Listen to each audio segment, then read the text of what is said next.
On today's episode, we are back to the debate about timesheets. I'm going to be going through why they really don't matter, but why you have to have something else in place from a measurement standpoint to even think about ditching timesheets in the first place. Welcome back to Weekly Q&A with Steph, episode number 41. Now, I've done two previous episodes on timesheets. The first was about capacity planning and not having to use timesheets to do that capacity planning. And the second one was actually all about getting rid of timesheets. But there's one thing that I keep continuously getting asked about from accountants and bookkeepers who've ditched timesheets, and that's how do they still retain control of what's actually happening? How do they still understand where those overruns might be coming in, who is more productive than somebody else, or what's actually happening inside their business?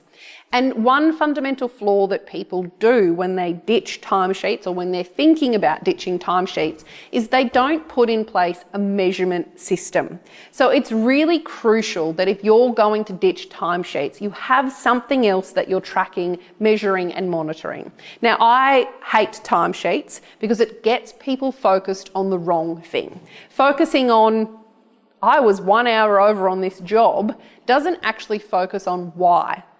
It just says I was 1 hour over on this job, and that job could have taken 3 months. And in that 3 months, we might end up being, 20 hours over on a job. And we only look at that at the end of the job or even partway through the job and go, oh, wow, I'm over. I need to do something about this.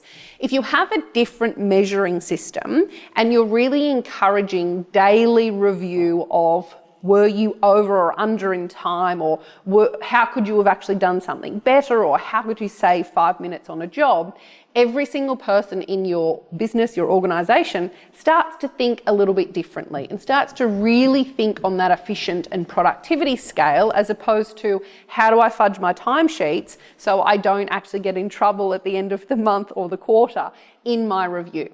So if you're going to ditch timesheets, you've got to have another method of actually measuring. Sure, you can use something like Karbon, which is really easy to measure output, which is fantastic to be able to see, okay, everything is actually going out the door. Here's the time frame that it's taking to get out the door in the first place. And that is fantastic. And it's easy to then see who's doing the most amount of work, who's getting back to all of the clients, how many emails are we getting, all those nice little metrics. But the one thing that most people aren't doing is really measuring and putting in place that monitoring system for improvements. And not just, oh, let's get under time budget, but real improvements. So how could we have saved 5 minutes on every single one of these jobs? It doesn't matter if it was under time or overtime, but how could we have saved an extra 5 minutes? How could we have included something else for the client in the same amount of time as what we would ordinarily have been doing the job previously? And if you put in place a measuring system that is then actually helpful for you, as opposed to at the end or partway through going, oh, we're over, we need to do something about it, why are our write-offs like this?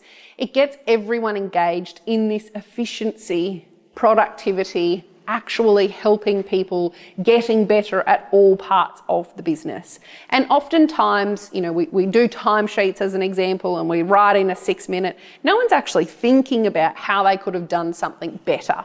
No one is actually thinking when they're doing their timesheets, oh, I wonder if I did this, every single one of our clients we might be able to reduce by 6 minutes. They're just doing timesheets. So the concept of measuring something is really important, and you will never ever give up timesheets or ditch timesheets in your business unless you have another measuring system in place. So my advice is to have two things. You've still got to measure output.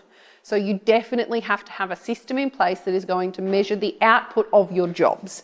We use Karbon for that. It gives us all our nice reporting. It's really easy to see what's going on. but you also need to have something that is a daily review, or at worst a weekly review, where every person in the team is engaging in how they actually do something better. It's not just about, oh, I don't know if I'm out of scope or under scope, or I don't know if I'm over time or under time. This is about improvements across the board. You can measure from an output perspective if something isn't actually going out the door, which means it's really easy to know if there are overruns or not. But the more you're concentrating on that productivity, the more you're concentrating on really being able to help your team identify issues and come up with solutions and to solve those issues, you have to have this extra measure in place. You will not ditch those timesheets unless you do. But the converse, you're going to have so much better data, so much better information to allow you to make those smart decisions along the way. So ditching timesheets, I'm 100% for actually being able to do that, but you've got to have those measurements in place. Otherwise, it will be an absolute nightmare for you, and you may as well still continue to do timesheets. So that's a wrap on this week. I do want to encourage everyone to not think about timesheets as over and unders in 6 minutes. This is supposed to be something that we're looking at efficiency and productivity. So let's actually look at how we can improve efficiency and productivity, not how we can fudge where this 6 minutes is going or where this 6 minutes is going. As always, don't forget to hit the subscribe button. Keep those questions coming, and I will see you all next week.